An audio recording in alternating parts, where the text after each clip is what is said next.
Assalamualaikum warahmatullahi wabarakatuh.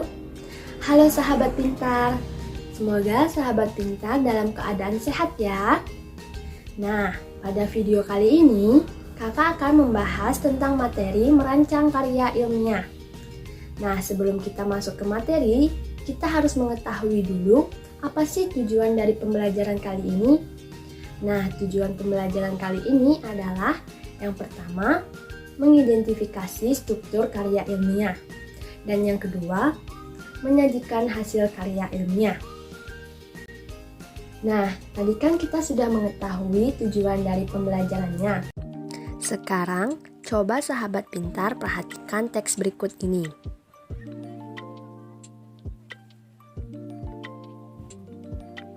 Nah, kira-kira ada yang sudah tahu bentuk teks ini apa? Nah, benar sekali ya, ini adalah makalah.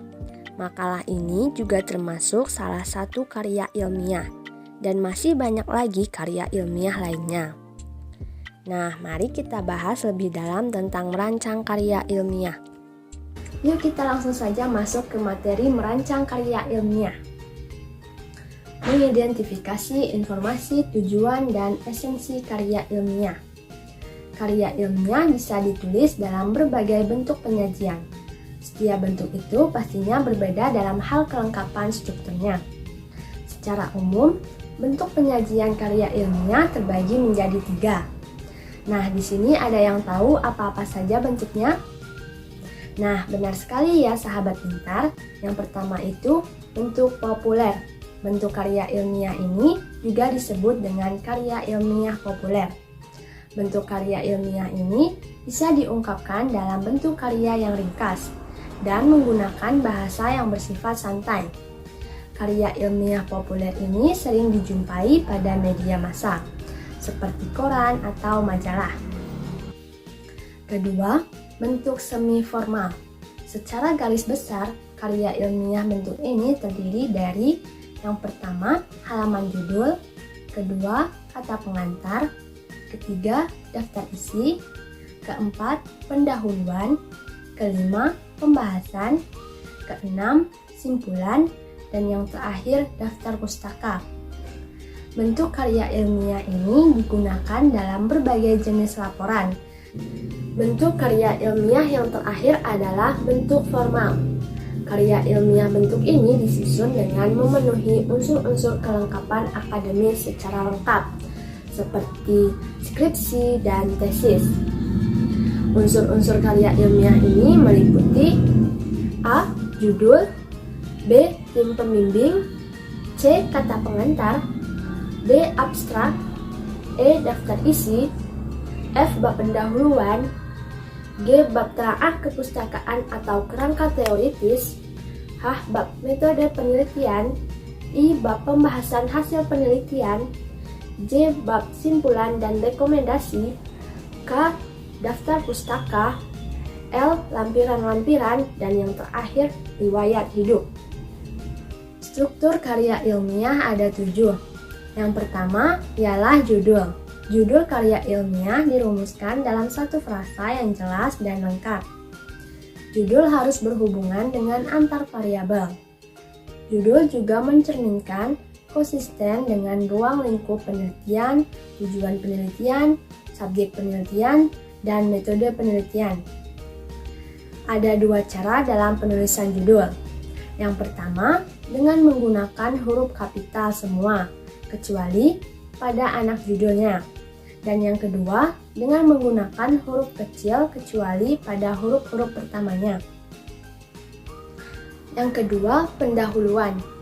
Pada karya ilmiah formal, bagian pendahuluan biasanya mencakupi yang pertama latar belakang masalah, kedua identifikasi masalah, ketiga perumusan masalah, keempat tujuan penelitian, dan yang terakhir manfaat atau kegunaan penelitian.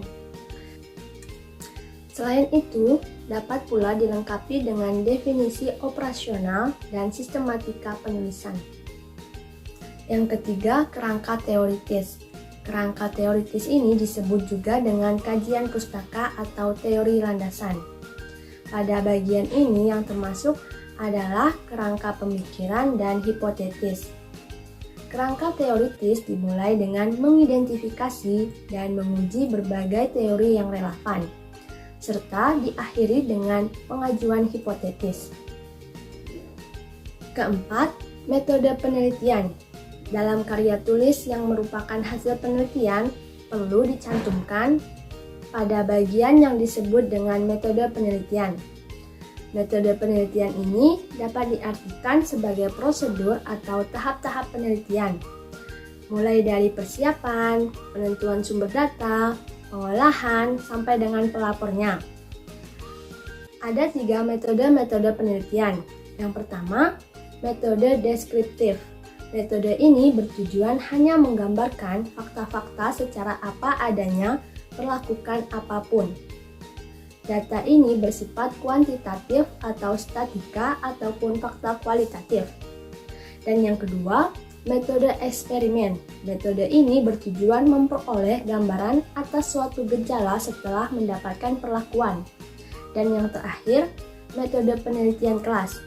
Pada metode ini bertujuan untuk memperbaiki persoalan-persoalan yang terjadi pada kelas tertentu. Misalnya, tentang motivasi belajar dan bahkan prestasi belajar siswa. 5. Pembahasan. Pada bagian ini berisi paparan tentang isi pokok karya ilmiah dan terikat dengan rumusan masalah, tujuan penulisan yang dikemukakan pada bab pendahuluan. Data yang diperoleh melalui hasil pengamatan, wawancara, dan sebagainya akan dibahas dengan berbagai sudut pandang. Dan kemudian diperkuat oleh teori-teori yang telah dikemukakan sebelumnya. Dan yang keenam, simpulan dan saran. Simpulan ini adalah bagian dari simpulan masalah seperti pendahuluan, kerangka teoritis, hipotesis, metodologi penelitian, dan temuan penelitian. Simpulan ini adalah kajian yang terpadu dengan meletakkan berbagai unsur penelitian secara menyeluruh. Nah, oleh karena itu, perlu kita uraikan kembali secara ringkas pernyataan pokok dari unsur-unsur di atas, dan kemudian meletakkannya dalam kerangka pikir yang mengarah kepada simpulan atau yang disebut dengan kesimpulan. Dan yang terakhir adalah daftar pustaka. Pada daftar pustaka ini memuat semua kepustakaan yang digunakan sebagai landasan dalam karya ilmiah yang terdapat pada sumber tertulis, baik itu berupa buku, artikel, jurnal, dokumentasi resmi, maupun sumber-sumber lainnya dari internet. Menyajikan hasil karya ilmiah. Tujuan dari penulisan karya ilmiah adalah untuk mempublikasikan suatu ilmu pengetahuan kepada masyarakat. Ada 6 langkah dalam menyajikan makalah dalam diskusi resmi. Yang pertama, tampillah sebagai pemakalah setelah mendapatkan izin dari moderator. Kedua, jika tidak diperkenalkan oleh moderator, maka perkenalkan diri dengan rendah hati. Ketiga, sampaikanlah masalah yang umum dari isi makalah yang akan disampaikan. Keempat, jelaskan pokok-pokok isi makalah dengan bahasa yang lugas. Kelima, sertakan ilustrasi dan fakta-fakta yang penting untuk menyertai suatu penjelasan di atas. Dan yang terakhir, akhiri paparan atau penjelasan dengan menyampaikan suatu kesimpulan. Nah, sahabat pintar, demikianlah pembahasan kakak tentang merancang karya ilmiah. Sebelum kakak tutup, di sini ada yang masih ingat, tadi kakak ada membahas tentang apa-apa saja? Nah, benar sekali ya sahabat pintar, tadi kakak ada membahas tentang bentuk-bentuk karya ilmiah, struktur karya ilmiah, dan menyajikan hasil karya ilmiah. Semoga video ini bermanfaat ya untuk sahabat pintar. Sampai ketemu di materi selanjutnya.